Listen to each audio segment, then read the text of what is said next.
So when we teach little kids how to play baseball, when they're first introduced to baseball, um, most of the kids who are introduced to this have seen baseball before. They've seen it on TV. They've watched baseball games played by older kids or by adults. So we try to make the experience as much like baseball as possible. So we take away the one thing that's really hard to do when you play baseball, and that's to hit a moving target with a stick, which is really hard to do. So we take that away, and we put the ball on a tee, and it's stationary. And now you have your stick, and you only have to hit that stationary ball, and you try to hit it away from the defenders, which is just like baseball. After you hit the ball, you run like hell trying to get to first base before somebody can grab the ball and throw you out, just like baseball. Everything is just like baseball, except we take away the very hardest thing, which is the mechanics of hitting a moving target with a stick.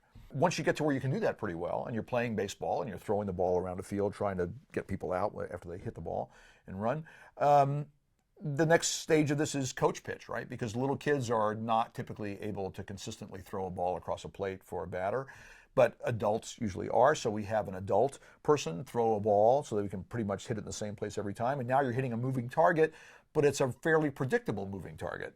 But everything else about baseball is baseball, right? And eventually kids are learning to do that too, and to throw pitches now. And now we can actually introduce some strategy in pitching, and now we're going to try to throw balls in a way that makes it a little more difficult to hit.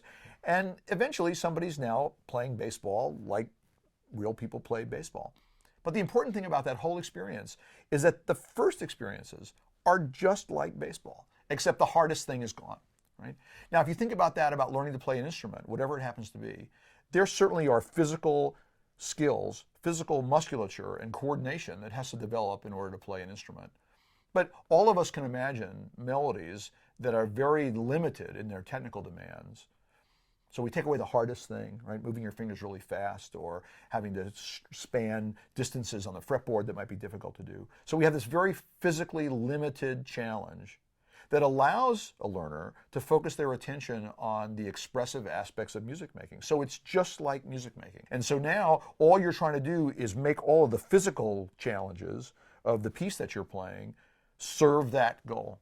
And my argument is, and I think it's a very persuasive argument, is that a kid who has very little physical skills, if they are put in a situation where they're able to use those skills to communicate some idea that they have to a listener, is from the very beginning experiencing what real music making is like. They're playing baseball from the very first time they hold a guitar, even though their skills are very, very limited at the time.